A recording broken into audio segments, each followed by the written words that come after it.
Chapter 3, Dead or Alive. An apologetic cough comes through the entrance to the lab. It is nearly 1 o'clock of the following day. Several minutes later, it is repeated to the intense annoyance of the scientist, who has left orders that he is not to be interrupted in his work under any circumstances. At the third ahem, he raises his head and stares fixedly at the empty space between the door jambs. The most determined optimist could not have spelled welcome in that look. Peter, advancing his neck around the corner until one eye meets that of his master, withdraws it hastily. "Well, what is it?" comes from the laboratory in an irritated, harsh voice. Peter, in the act of retreating on tiptoe, turns and once more cocks a solitary eye around the door jamb.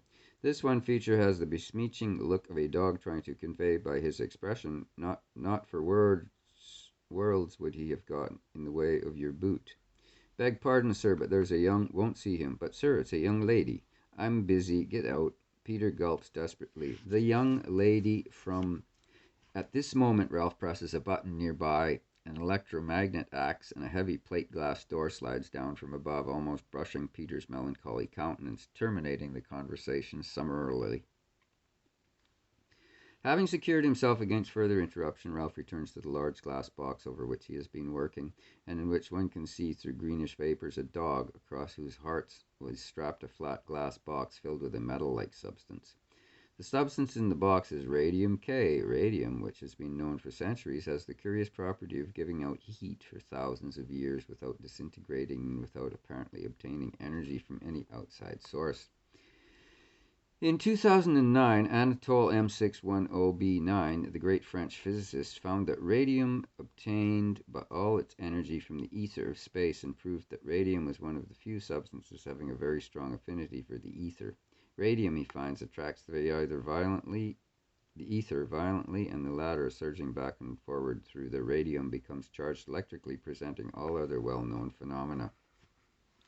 Anatole B9 compares the action of radium on the ether with that of a magnet acting upon a piece of iron. He proves this theory by examining a piece of pure metallic radium in an etherless space, whereupon it loses all its characteristics and acts like a piece of ordinary metal. Radium K, as used by Ralph, is not pure radium, but an alloy composed of radium and argonium. This alloy exhibits all the usual phenomena of pure radium and produces great heat, but does not create burns on animal tissue. It can be handled freely and without danger. The dog lying in the glass box has been dead for 3 years. Just 3 years previous, in the presence of 20 noted scientists, Ralph 124C41+ has exhibited a live dog and proceeded to drain off all its blood till the dog is pronounced quite dead and its heart stops beating. Thereupon he has refilled the empty blood vessels of the animal with a weak solution of radium K bromide, and the large artery through which the solution is pumped into the body has been closed. The flat box containing radium K is then strapped over the dog's heart, and it is placed in a large glass case. The latter is filled with permangotol, a green gas having the property of preserving animal tissue permanently and indefinitely. The purpose of the box containing radium K is to keep the temperature of the dog's body at a fixed point. After the case is completely filled with gas, the glass cover is sealed in such a manner that it is impossible to open the case without breaking the seals. The scientists have agreed to return after a lapse of 3 years to witness the opening of the box. There are several delicate instruments inside the box, and these are connected by means of wires to recording instruments on the side, and these Ralph inspects twice a day. Throughout the 3 years, the dead dog has never stirred a muscle. His temperature has not varied 1/100th of a degree, and his respiratory functions have shown no sign of life. To all intents and purposes, the dog is dead. The time is close at hand for the final stages of what Ralph considers to be his greatest experiment.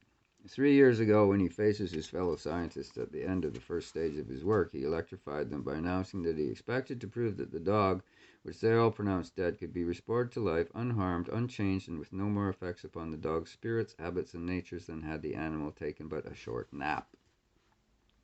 For 3 years, this experiment has been the subject of innumerable scientific papers, has been discussed intermittently in the newspapers, and the date of the final phase of the great experiment is fixed in the mind of every human being on the planet.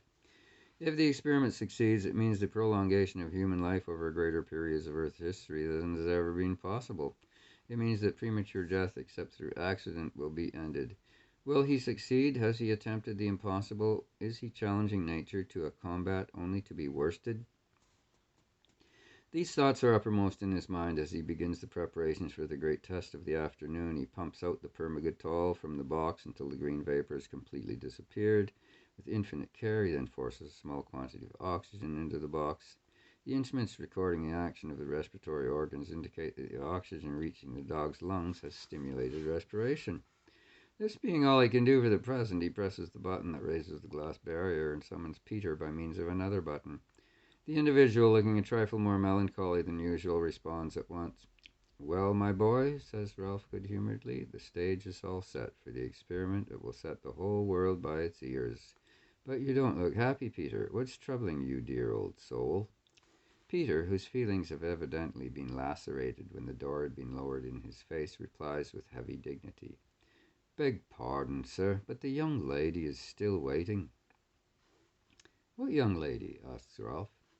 "The young lady from Switzerland, sir, and her father, sir. They've been waiting for half an hour."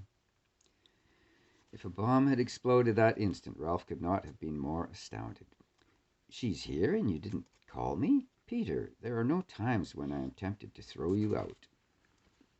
"Pardon, sir," said Peter firmly. "I made bold to assume that you might be interested in the young lady's arrival, and presumed to step into the laboratory to so inform you." But his master had gone, shedding his lab smock as he went. Peter gathers the dignity about him as a garment, reaching the doorway in time to see the elevator slide downwards out of sight. And in it, Ralph, with his heart thumping in a most undignified way, is acting more like a schoolboy than a master of science. He twitches at his tie with one hand and smooths his hair with the other, peering into the elevator's little mirror anxiously. Discovering a smudge on his cheek, he checks the car between floors while he wipes away the spot with his handkerchief. When he reaches the reception room, he springs from the elevator eagerly and hurries on. Seated by one of the windows is Alice, 212B423, and her father. Both turn as he enters, and the girl rises to her feet and with a charming gesture holds out both hands. "We just had to come," she says prettily and in perfect English. "You didn't give us any opportunity to thank you yesterday, and anyhow we felt that telephone thanks were not nearly so nice. That is, Father thought we really ought to come in person. Of course I did too. I wanted to see you ever so much." She breaks off, and then, realizing the implication of her words, goes on hastily with reddening cheeks and downcast eyes. "I mean, to thank you, you know." "It was wonderful of you," he declares, still holding her two hands and utterly unmindful of the fact that she is gently trying to disengage them. Indeed, he is not conscious of anyone or anything but her until the voice of her father brings him to the realization that there is someone else in the room. "We need no introduction, I think," says the gentleman. "But I am James, 212B422, and I must ask you to pardon our intrusion upon a busy scientist's time. But I feel that we should come personally to thank you for our great service you have done us both. She is my only daughter, sir, and I love her dearly." "I can quite understand that," says Ralph with an unconscious ardor that causes Alice, who is completely recovered from her momentary confusion, to dimple and blush delightedly. "I'm afraid, Father dear, that we are keeping a busy man too long. Your man," she added, turning to Ralph, "said you were engaged in a wonderful experiment and could not be disturbed." "Busy? Not at all," says Ralph gracelessly. "You should not have been kept waiting one moment, and I am very indignant with Peter for not breaking down the door. He should have known when he saw you that you were not to wait." "Oh, please, don't scold him because of me," says Alice, not, however, at all displeased with the implied compliment. "I didn't know yesterday that you spoke English," he said, "so I used the language rectifier, but I see that you speak it perfectly. That's a great relief, I assure you, since my French is terrible. But tell me," he continues, "how do you get here so soon? The afternoon transatlantic aeroliner is not due yet, and it can hardly be 24 hours since you left Switzerland." "We had the honour of being the first passengers to arrive by means of the new sub-Atlantic tube," said James. "As you are doubtless aware, the regular passenger service opens next week, but being one of the consulting engineers on the new electromagnetic tube, my daughter and I were permitted to make the first trip westward. We made it in perfect safety, although it was a little risky as some sections of the tube are not entirely completed. And we were so anxious to get here as quickly as possible, broke in Alex with a glance at Ralph.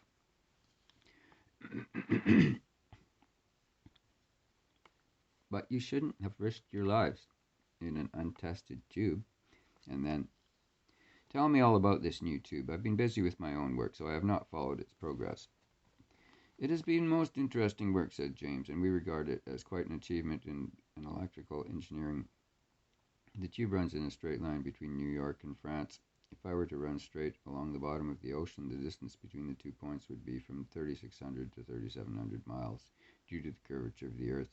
For this reason, the tube is pushed straight through the Earth, thereby making the distance only 3,470 miles.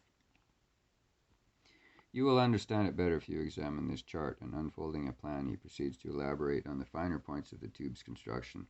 The greatest trouble, he goes on, our engineers experienced near the middle of the tube. This point is 450 miles near the center of the Earth, and the heat becomes very marked. It is necessary to install large liquid air plants at several points in the tube to reduce the heat, and now as you ride through, no heat is noticed. We boarded the spacious steel car, which resembled a thick cigar at Brest last night at midnight, and arrived at New York today. There is only one stop, a few hundred miles from Brest, because of several short-circuited electromagnets. There are no wheels to the tube car, and it is propelled by magnetism only. At 300 feet is stationed a powerful tubular electromagnet, about 30 feet long, through which the tube car passes. Each electromagnet exerts a tremendous pull upon the car 300 feet away, this being the only steel object, and the car rushes toward the electromagnet with a tremendous speed. When the car is only 2 feet away from the electromagnet, the current is cut off automatically by the car itself, the latter plunging through the open space of the magnet coil, only to be influenced now by the next electromagnet 300 feet distant.